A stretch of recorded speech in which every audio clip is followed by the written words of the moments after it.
Mesdames et messieurs, bonjour et puis vous faites bien de regarder l'Intelligent TV. Bienvenue à toutes et à tous dans cette nouvelle émission, Les Entretiens. Nous recevons ce jour l'honorable Djebidje Vami Olivier. Il est le député de Zionoula, ville située au centre-ouest de la Côte d'Ivoire, précisément dans la région de la Maraoué. Il est le maire sortant de cette localité. Il nous fait l'honneur de répondre à notre invitation ce jour. Monsieur le député, bonjour. Bonjour. Merci d'avoir répondu à l'invitation de l'Intelligent TV. C'est un plaisir, c'est moi qui vous remercie pour votre invitation. Alors, monsieur le député, avec vous, nous allons parler de votre participation aux récentes élections municipales du 2 septembre 2023. Nous allons parler aussi de l'actualité sociopolitique en Côte d'Ivoire. Et puis, cette émission, monsieur le député, sera aussi l'occasion de vous entendre sur l'actualité qui prévaut dans la sous-région ouest africaine. Alors, si vous le voulez bien, on va commencer par les élections locales. Vous le voulez? Je vous en prie. D'accord. Après votre défaite au municipal du 2 septembre 2023, vous avez saisi le Conseil d'État à l'effet d'annuler les résultats à Zionoula, mais sans succès. Comment vous vivez cela? D'abord, il faut savoir que si nous avons fait un recours, ce n'est pas par rapport au poste de maire, mais c'est par principe républicain. Nous avons pu observer beaucoup d'irrégularités qui ont taché la sincérité du scrutin. Et comme ce n'était pas la première fois qu'on observait ce genre de dérive au niveau de Zionoula, puisqu'on avait observé aussi beaucoup de fraudes pendant les récentes élections législatives, on avait pris soin de commanditer un commissaire de justice pour constater ce qu'on allait constater malheureusement lors du scrutin. Et donc c'est par souci d'éclairer les populations, les citoyens, et par souci de protéger les droits du citoyen que nous avons fait ce recours. Ce n'est pas par rapport au poste particulièrement de maire. Pourtant, c'est ce poste qui est en jeu, monsieur le député. Tout à fait, ce poste qui appartient aux populations. Ce sont les populations, les citoyens de la commune de Zionoula qui choisissent leur maire. À partir du moment où leur choix n'a pas été respecté, où ce choix-là a été entaché par des irrégularités, il était de mon devoir de faire un recours. D'autant plus que je suis également un législateur, je suis député de la nation. Donc je ne peux pas observer des dysfonctionnements de cette nature et rester silencieux. C'est ce qui a motivé mon recours. Alors, quand vous dites que vous n'avez pas fait le recours à cause du poste de maire, le Conseil d'État a rendu sa délibération. Vous allez faire quoi? Vous allez suivre Mais nous attendons toujours les motivations parce qu'ils ont estimé que le retour était mal fondé. Donc, je suis bien curieux de savoir sur quoi ils sont basés pour donner une telle décision. En tout cas, ça me paraît un peu incongru. Et donc, je suis impatient de voir un peu les motifs de cette décision. Et en fonction de ça, on avisera. Alors, c'est vrai que votre recours a été rejeté, mais il y a aussi des recours qui ont été jugés fondés par le Conseil d'État, qui ont conduit à l'annulation du scrutin dans des communes de San Pedro, Ferke, Goïtafla, et même dans la région du Guémon. Comment vous analysez tout cela? Mais écoutez, c'est aux membres du Conseil d'État qu'il faut poser ces questions. Vous savez, il y a deux chambres. Et la chambre qui a eu à juger mon dossier, apparemment pour le moment, a rejeté tous les recours. Et la chambre A, le groupe A, c'est ce groupe-là qui a essayé d'être un peu plus nuancé et a peut-être accepté certains recours. Donc, est-ce que c'est la composition, les membres de ces différents groupes? Je ne sais pas. Je ne veux pas juger puisque je n'ai pas la teneur des autres dossiers. En ce qui me concerne, en ce qui concerne notre dossier, on a envoyé des PV de commissaires de justice qu'on a mis à disposition.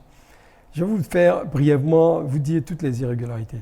Déjà, dès le 30 mai, lors de l'affichage de la liste provisoire, automatiquement, quelques heures après l'affichage de cette liste provisoire, elle a été arrachée. La commission électorale locale n'a pas réaffiché les listes provisoires. Moi, étant indépendant, j'ai fait la demande de la liste provisoire au sein de la CEU. On m'a dit que comme je suis un candidat indépendant, je n'avais pas droit à cette liste provisoire. On établit certaines règles avant les élections. Il a été stipulé que, et c'est même dans la loi électorale, que ne peut prendre part au vote les personnes munies seulement d'une carte d'identité valide et d'un certificat, et plutôt une carte d'électeur. Une carte d'électeur. Or, il se trouve qu'en plein scrutin, on laisse des individus rentrer dans les bureaux de vote avec des simples certificats de nationalité où il n'y a pas de photo. Vous avez pu prouver tout ceci auprès du Conseil d'État? On a apporté des constats d'huissier. Ce n'est pas un constat d'huissier, ça veut dire ce que ça veut dire, des constats de commissaires de justice, parce que les huissiers, maintenant, on les appelle des commissaires de justice. On a fourni ces constats de commissaires de justice. Mais avant ça même, il y avait un décret qui a été pris pour réquisitionner les fonctionnaires et agents de l'État et assimilés en vue des élections régionales, municipales et sénatoriales. Donc il était convenu même, puisqu'il y a eu des réunions encore avec la CEI régionale et locale, il était convenu que pouvaient être agents de bureau de vote que des fonctionnaires ou agents de l'État. Or, il s'avère à l'ouverture, alors que déjà plein d'enseignants s'étaient plaints du fait qu'on ne les avait pas convoqués ou on ne les avait pas invités à être agents de bureau, alors qu'ils en avaient sollicité. Ils avaient sollicité le souhait, ils avaient souhaité être agents de bureau. Et à l'ouverture des bureaux, on se rend compte que dans près de la moitié des bureaux, en lieu et place de fonctionnaires, on trouve des militants du RAGP, des étudiants, des acheteurs de produits, des mécaniciens. Donc, c'est incroyable.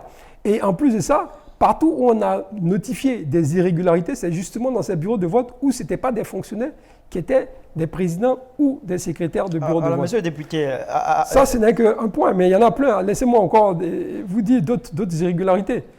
Un peu avant le scrutin, je crois le 29 mars, dans le cybercafé d'un candidat, un membre de la liste RAGP, dans son cybercafé, on trouve des documents électoraux de 2003, fiches de pointage, PV de bureau de vote, dans son cybercafé. On notifie ça encore au superviseur de la commission électorale indépendante et au corps préfectoral. Donc ça, c'est que des détails. Mais le comble de l'histoire, après le scrutin, parce que pendant le scrutin, beaucoup de citoyens, beaucoup d'électeurs nous appelaient, se plaignaient de ne pas se retrouver sur les listes électorales alors qu'ils avaient pour habitude de voter dans ces bureaux de vote et qu'ils n'avaient pas manifesté le souhait de changer de bureau de vote.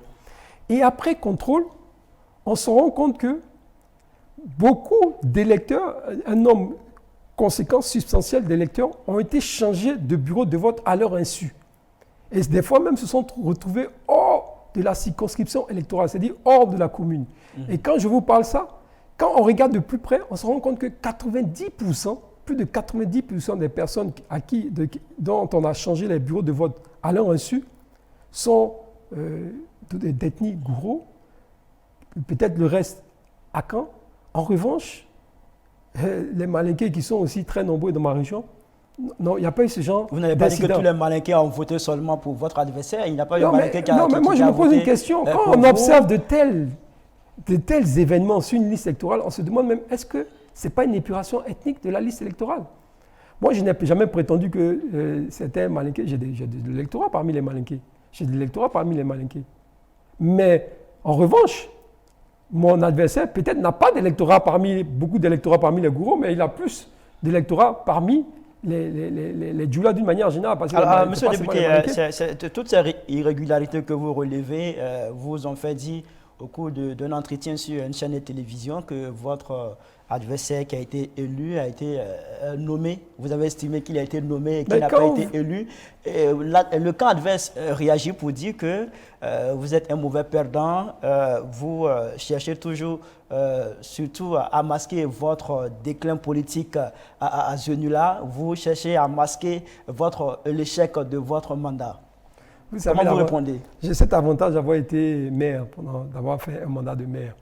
Et je vous invite à aller faire un sondage à Zionula et vous allez voir ma popularité à Zionula. Je peux vous dire même que la plupart des hommes politiques de la nation, je vous parle de haut niveau, ont été tous surpris. Ceux qui n'étaient pas peut-être impliqués dans le complot ont été tous surpris des résultats de Zionula. Si vous vous demandez même ici à Abidjan ou à Zionula, vous dites que nous, on a perdu les élections, vous allez voir que tout le monde va être surpris. Parce que ça ne reflète pas le souhait, ça ne reflète pas la volonté des populations de Zionula. Je pense que mon équipe municipale et moi avons un bilan qui est relativement positif, pour ne pas dire très positif. Quand vous parlez de votre popularité, j'ai les chiffres ici. En 2018, pour les élections municipales, vous avez obtenu 2266 voix. Votre adversaire, Koné Suleiman, a obtenu 1465 voix. Et pour les élections législatives en 2021, vous avez eu 2392 voix, c'est-à-dire plus de 100 voix. Contrairement au municipal en 2018, votre adversaire, il a obtenu 2349 voix, c'est-à-dire qu'il est passé de 1465 à 2349. Et pour ces municipales 2023, vous avez obtenu 2610 voix et lui, il a obtenu 2961 voix. Alors, monsieur le député, est-ce que l'homme le plus populaire, l'homme politique le plus populaire à ce là c'est pas Koné Suleiman plutôt que vous? C'est pour ça que je vous dis, si vous voulez faire correctement votre métier de journaliste, allez vous renseigner sur le terrain. On a les chiffres. On a les chiffres. Je vous fais savoir. Les personnes que vous demandez d'aller interroger sur le terrain, ce sont ces personnes-là qui ont voté. Sieur Koné Suleiman a contesté ma victoire en 2021. Et il est parti au Conseil constitutionnel avec un PV qui a été déclaré faux par le Conseil constitutionnel. Tellement c'était fabriqué de manière grossière. Tellement le PV était grossièrement faux, on ne pouvait même pas valider ce PV. Nous, on se base sur les chiffres. Mais je vous explique, mais moi je vous parle aussi sur les faits. Donc déjà, depuis 2021, il s'était avéré que c'était des fraudeurs avec la complicité de la commission électorale locale. C'est la raison pour laquelle que nous, on a mandaté un commissaire de justice parce qu'on s'attendait à cette fraude. Sauf que dans le cas d'espèce, en 2021, ils ont opéré à un bourrage d'urnes. Parce que comme la plupart des électeurs en Côte d'Ivoire n'étaient pas allés récupérer leurs cartes d'électeurs en 2020, les CEI avaient gardé sur eux les cartes d'électeurs. C'est ce dont Koné Suleiman a bénéficié parce que ces cartes d'électeurs ont été distribuées à des non-électeurs et c'est comme ça qu'ils ont bourré les urnes. Et je vais vous dire même, tellement ils ne sont pas bons en calcul, ils pensaient même avoir gagné et c'est à la dernière minute qu'ils se sont rendus compte que les comptes étaient mauvais, qu'ils n'avaient pas assez bourré les urnes, qu'ils se sont permis de faire des faux PV. Et ils ont été déboutés au Conseil constitutionnel parce que ce faux PV-là, même s'il y avait des complicités, c'était impossible de le faire passer tellement c'était un faux grossier. Et donc, ce monsieur qui a fait usage de faux, puisqu'il allait contester ma victoire avec un faux, normalement, il aurait dû être poursuivi pour usage de faux. Je n'ai pas eu la preuve que c'est lui qui a fabriqué ce faux, mais au moins, tout le monde sait, puisqu'il était débouté, qu'il a fait usage de faux. En plus, ce monsieur, comme il n'a jamais été présent au conseil municipal, et que, pas seulement lui, mais quelques conseillers municipaux, et que ça nous créait des problèmes en termes de quorum, j'avais écrit au préfet pour demander sa radiation en conformité à de la loi 2012-1128 qui stipule que quand vous êtes absent à un certain nombre de conseils municipaux, vous pouvez être radié de ce conseil municipal. Et malheureusement, il n'y a pas eu de suite. Ça veut dire que normalement, il aurait dû être inéligible parce que pour n'avoir jamais participé au conseil municipal, il aurait dû être inéligible pendant 10 ans.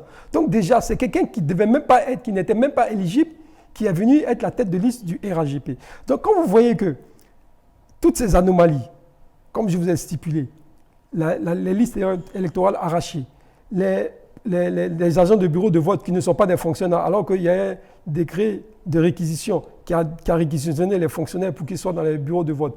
Quand vous voyez que, à la dernière minute, alors que la CEI régionale avait insisté, ne pouvait prendre part au vote que des personnes munies de cartes d'identité valables ou de cartes d'électeurs, et que pendant le cours du jeu, on laisse des gens voter avec des récipicés. Et tout ça constaté par commissaire de justice. Et que Monsieur le député, on a entendu. Dernier point. Vous avez déjà souligné ces faits-là. Vous avez déjà souligné ces faits-là. On ne va pas revenir sur ces faits-là. Mais d'autres points que je n'ai pas soulignés.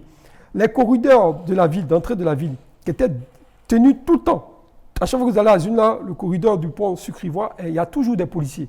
Et ce jour du scrutin, en lieu et place des policiers, se trouvent des dozos.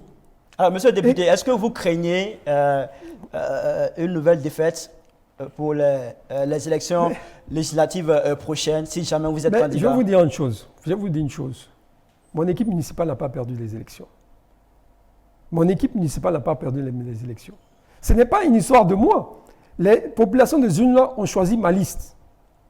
Des individus ont tronqué ces résultats. Ils ont bourré les urnes. Monsieur le député, nous avons les chiffres. Quand mais vous avez les chiffres, mais moi je vous dis. On s'en tient aux faits, monsieur. Mais les faits, c'est quoi? Les faits sont constatés par un commissaire de justice. On s'en tient aux faits. Oui, les faits. Vous avez saisi le Conseil d'État. Le Conseil d'État a rejeté. Il y a des recours encore qui sont. Oui, mais ils n'ont pas motivé leur motivation. Ils n'ont pas encore motivé leur décision. Des faits, monsieur le député. Ma question était de savoir si vous craignez. Je ne crains rien du tout. Je ne crains rien du tout. Cher ami, je ne crains rien du tout. Encore une fois, je dis, il ne s'agit pas de moi. Je vais vous dire, quand vous prenez notre Constitution, il est dit dans son article 31, la souveraineté appartient au peuple. Quand des citoyens qui ont un droit constitutionnel de vote se font dépouiller de ce droit constitutionnel, ça devient grave. Et nous, on ne peut pas rester silencieux. Ce n'est pas une histoire de poste de maire.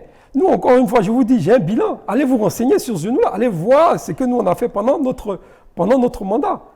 Donc, ce n'est pas une histoire de maire comme vous voulez essayer de le faire croire. C'est une histoire de droit. Je ne sais pas de faire croire, monsieur le député. C'est une histoire de droit. Moi, je vous le dis. Nous parlons d'élections municipales. Voilà, les élections municipales, monsieur, les élections municipales, comme vous le dites, sont des élections. Alors qu'il s'avère qu'à Zunula, on a nommé un individu maire de Zunula. Parce qu'il n'a pas gagné, il n'est pas le choix des populations de Zunula. Je vous le dis. En pleine confiance et en pleine certitude. Alors, monsieur le député, vous avez été...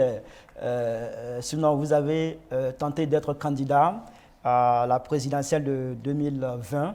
Votre candidature a été rejetée par le Conseil constitutionnel. On s'approche de 2025. Vous êtes tenté encore? D'abord, il faut me demander pourquoi ma candidature a été rejetée. Vous savez que dans les conditions d'éligibilité de candidature, il fallait respecter plusieurs conditions. En l'occurrence, il fallait obtenir 1% de l'électorat local dans la moitié des régions et districts de Côte d'Ivoire. C'est environ 17 régions ou districts.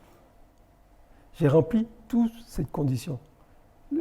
La commission électorale indépendante ou le Conseil constitutionnel a estimé que dans 2 régions, il y avait des doublons. C'est comme ça qu'ils ont écarté ma candidature. Et sur 44 candidats, j'étais le 5e, juste après Kakabi. Alors, est-ce que vous serez candidat en 2020? Déjà, on a demandé d'apporter la preuve de cette décision. On n'a jamais eu la preuve de cette décision parce qu'on a dit qu'on nous a fait savoir... Monsieur le député, on a bien entendu cela. On se projette, on parle de 2025.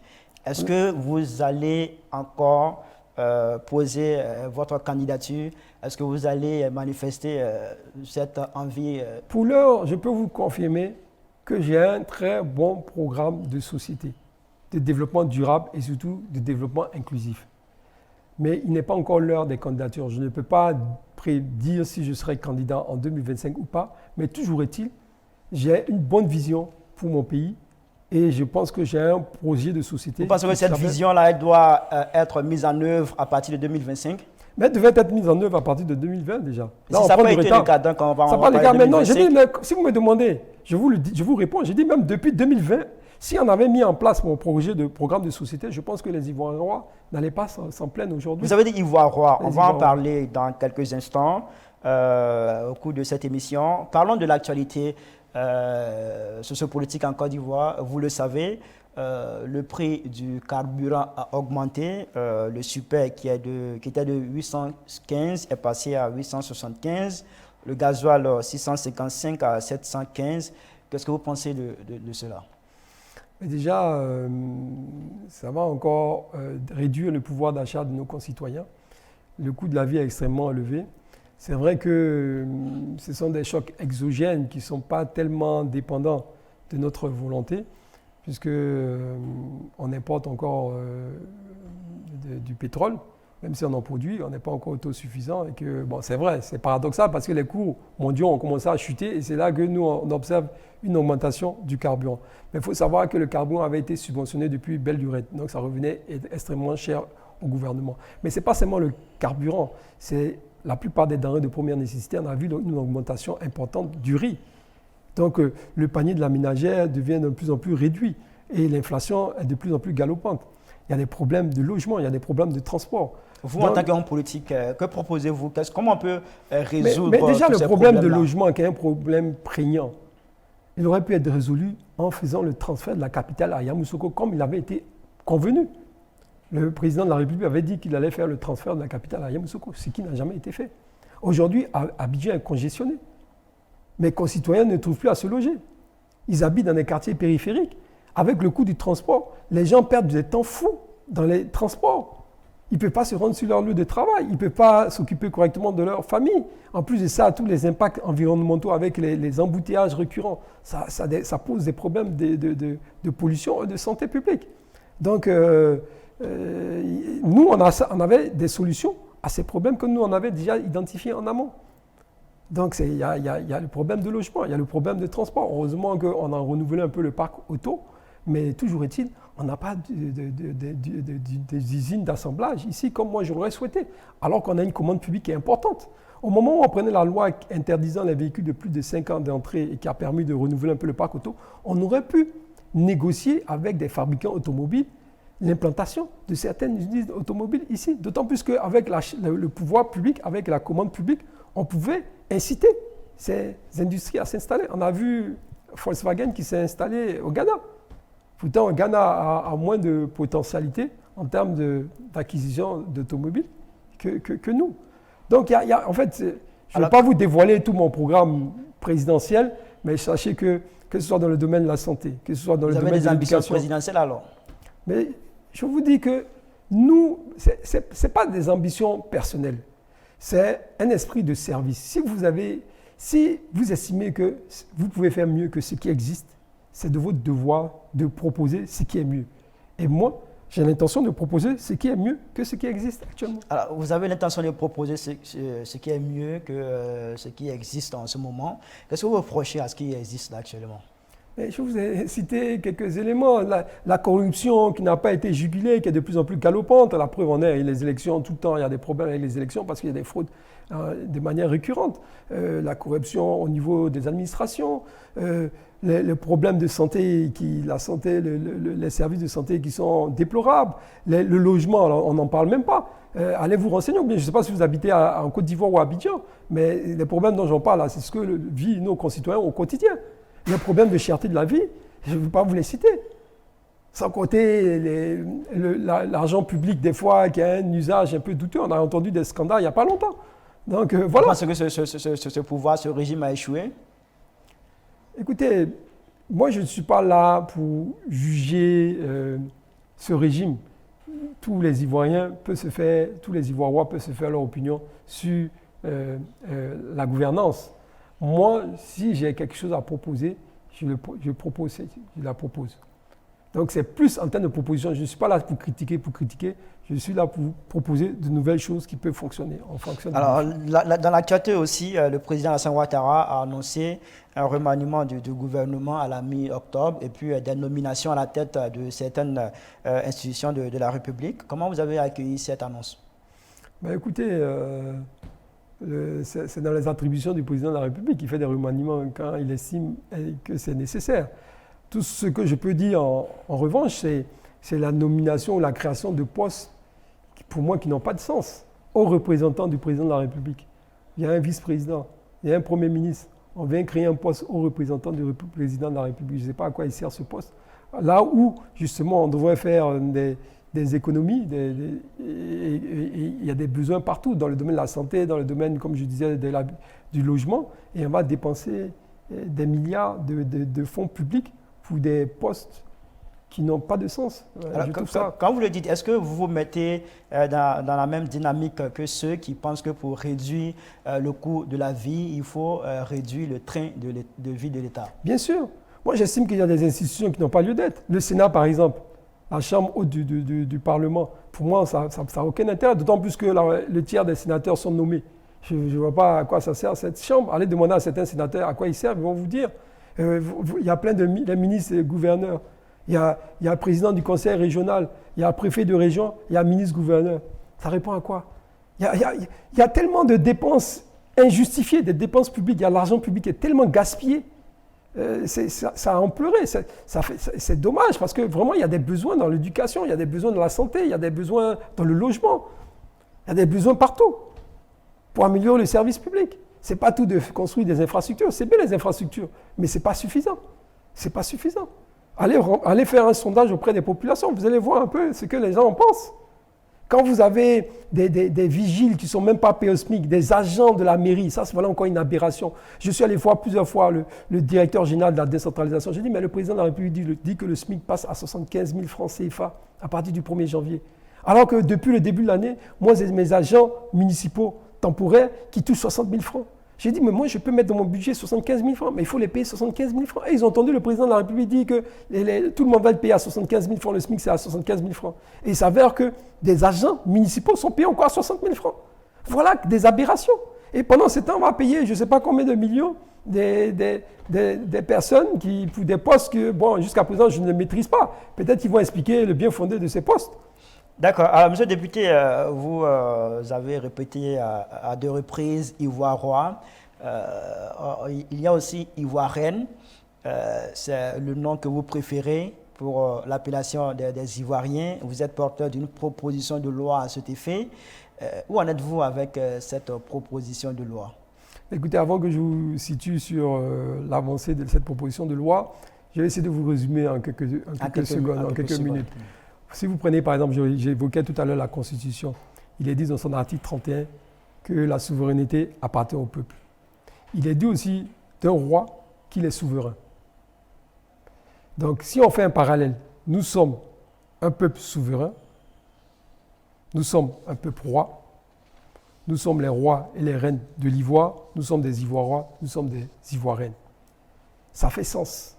Quand on dit Ivoirois, Ivoirienne, ça veut dire roi et reine de l'Ivoire. Mais si vous prenez l'ancienne appellation, déjà même qui a une connotation péjorative, Ivoirien, Ivoirienne, ça veut dire quoi? Le ien, c'est le suffixe qui détermine les habitants d'une localité. Ça veut dire que nous sommes habitants de l'Ivoire, donc par parallèle, habitants de la Côte d'Ivoire. Mais ce n'est pas seulement les citoyens de la Côte d'Ivoire qui sont habitants de la Côte d'Ivoire. Vous avez beaucoup d'étrangers qui habitent la Côte d'Ivoire. Il y a des Burkinabés, il y a des Maliens, il y a des Français, il y a des Libanais. Ils ne sont pas pour autant des citoyens de la Côte d'Ivoire. Donc, c'est un nom même qui n'a presque pas de sens. En revanche, les dépositaires, les propriétaires de la Côte d'Ivoire sont bien les Ivoirois, sont bien les citoyens de la Côte d'Ivoire, dans un principe de notre Constitution qui dit que le gouvernement, le principe de la République de Côte d'Ivoire, c'est le gouvernement du peuple, par le peuple, pour le peuple, mais du peuple de Côte d'Ivoire, des Ivoirois. C'est ce peuple souverain qui est roi. Donc c'est pour ça que j'ai dit cette appellation Ivoire-Roi, Ivoirienne, c'est une appellation qui nous sied plus, surtout dans un régime démocratique où la souveraineté appartient au peuple. Et en plus de ça, c'est une appellation qui va nous redonner une certaine estime de nous-mêmes. Parce qu'aujourd'hui, l'Ivoirien n'a plus confiance en lui. Mais à partir du moment où on va lui dire que... Pourquoi l'Ivoirien n'a plus confiance en lui-même? Mais parce qu'il est face à plein d'anomalies et des fois il est apathique, il est découragé. Vous allez discuter avec beaucoup de mes concitoyens, ils vont vous dire, on va faire comment? Ça va aller. On va faire comment? Ça va aller, c'est quoi? C'est une espèce de dépit. C'est une espèce de découragement. Dépit créé par qui? Par les hommes politiques? Dépit créé justement par les dysfonctionnements, par les crises politiques consécutives, dépit créé par la cherté de la vie. Vous en êtes aussi comptable, non? Mais nous sommes tous comptables en tant que citoyens. Parce que c'est facile de jeter la pierre aux hommes politiques. Moi, ce que je sais, jusqu'à preuve du contraire, avant, aucun maire ou aucun député n'est arrivé à son poste par un coup d'État. Ce sont les mêmes citoyens qui se plaignent des maires ou des hommes politiques en général, qui eux-mêmes les soutiennent pour des raisons des fois qui ne tiennent pas la route, juste pour des t-shirts, juste pour des petits billets de 1000 francs. C'est ça qui est dramatique. C'est pour ça que moi j'ai créé ce mouvement Éveil, pour ce changement de mentalité, pour qu'on sache d'abord qui nous sommes et qu'on commence à se respecter. Et quand vous avez un nom qui vous oblige à vous respecter, ça facilite aussi cette meilleure estime de soi. Et cette proposition, elle est où actuellement? Mais écoutez, je dois faire d'abord une communication, une sensibilisation. Quand moi je fais quelque chose, c'est pour que ça aboutisse. Si je n'ai pas encore déposé la proposition de loi, c'est parce que j'estime que mes concitoyens ne sont pas encore très sensibles au bien fondé de ce changement de démonyme. Est-ce que vous ne pensez pas que les Ivoiriens ont d'autres problèmes? Vous avez cité, vous avez parlé de cherté de la vie. Est-ce que vous ne pensez pas qu'il y a des choses qui préoccupent plus les Ivoiriens que ça? Ces problèmes sont liés au comportement. Quand on parle par exemple de corruption, c'est un comportement. Là, une des causes principales de la cherté de la vie aussi, elle est liée à la corruption. Parce que la corruption que subissent certains commerçants, il la répercute sur les prix des biens de consommation. Parce qu'en ajoutant le suffixe roi ou reine au nom ivoire, ça va changer de comportement? Mais déjà que les gens soient responsables, parce que ce à quoi on veut aboutir, c'est que des citoyens responsables. Vous voyez aujourd'hui, les taux de participation sont déplorables. On se plaint de ceux qui nous gouvernent ou bien on se plaint de ceux qui sont en place, mais on ne va pas voter pour changer les choses, pour exprimer son choix déjà, son choix souverain. On ne le fait pas. C'est pour vous dire combien on est député. Mais à partir du moment où on vous dit la décision vous appartient, la gouvernance vous appartient, il suffit que vous alliez voter. Et que si quelque chose ne se passe pas correctement, comme ce qui s'est passé à Zunla, moi en tant qu'Ivoirien, je m'en plains, je dénonce. J'aurais pu m'asseoir chez moi et puis dire, bon voilà, ils ont fraudé, ils ont volé les habitants de Zionoula, ils ont D'accord. Monsieur le député, au Mali, ce n'est pas Malois, au Burkina, ce n'est pas Burkina, je ne sais pas comment on va dire, c'est plutôt malien, burkinabé, et au Niger, c'est nigérien, en Guinée, c'est guinéen. Vous savez que ces 4 pays sont dirigés depuis quelque temps par une transition militaire. Pour dire que nous allons sortir un peu de la Côte d'Ivoire pour s'intéresser à l'actualité sous-régionale en quelques minutes seulement parce que nous n'avons plus de temps. Quel est votre regard sur l'actualité dans la sous-région? Écoutez, je suis triste parce qu'il n'est jamais bien d'être gouverné par des putschistes. Moi, je suis contre toute forme de coup d'État. C'est vrai, il y avait un problème de bonne gouvernance et c'est ce qui peut-être a induit et qui a suscité tous ces coups d'État. Mais néanmoins, il faudrait que ces militaires qui se sont prévalus de vouloir réinstaurer une meilleure gouvernance et un ordre démocratique, il faudrait qu'ils organisent des élections de sorte que ces populations, les Maliens, les Nigériens, les Guinéens et les Burkinabés puissent retrouver leur souveraineté, que le peuple burkinabé puisse retrouver sa souveraineté en élisant le dirigeant de son choix. Donc c'est vraiment un sentiment de tristesse. J'espère qu'on va vite revenir à l'ordre constitutionnel. Est-ce que vous êtes aussi attristé par le fait que ces pays-là ont demandé le départ de l'armée française de leur territoire? Mais que ces pays-là veulent assumer leurs responsabilités, on ne peut que les applaudir. Maintenant, faudrait-il qu'ils en aient les moyens. Moi, je ne suis pas à leur place, je ne suis pas confronté, je ne connais pas le degré de la menace djihadiste. Est-ce qu'eux, ils peuvent la gérer, la contenir? Mais c'est bien déjà d'estimer, de vouloir en tout cas assumer ses responsabilités. Parce que le rôle de l'État, c'est quand même assurer l'intégrité territoriale. Donc le rôle de l'État burkinabé ou de l'État malien, c'est d'assurer leur intégrité territoriale et la sécurité de leurs concitoyens. Ça, c'est le rôle régalien de l'État. Et ça, c'est important. Il faut qu'ils puissent assumer. Maintenant, s'ils nécessitent l'aide de nous, leurs frères africains, pour les aider à lutter contre le djihadisme, c'est tout à fait légitime qu'on manifeste une certaine solidarité vis-à-vis de ces États. Merci beaucoup à vous, monsieur le député. Juste 30 secondes pour conclure à votre niveau. Écoutez, encore une fois, je voudrais vous remercier pour l'invitation, saluer tous mes compatriotes et j'espère que très bientôt, nous, les Ivoirois et les Ivoiriennes, pourront regarder l'avenir avec beaucoup plus d'optimisme et beaucoup plus de confiance parce que nos conditions de vie se seront améliorées nettement. Merci beaucoup à vous, M. Djebidje Olivier Vami, député de Zionoula, maire sortant de cette même localité. Merci à vous d'avoir répondu à l'invitation de l'Intelligent TV. Merci à toutes et à tous de votre fidélité à notre chaîne et puis à très bientôt pour un autre numéro. D'ici là, portez-vous bien. Au revoir.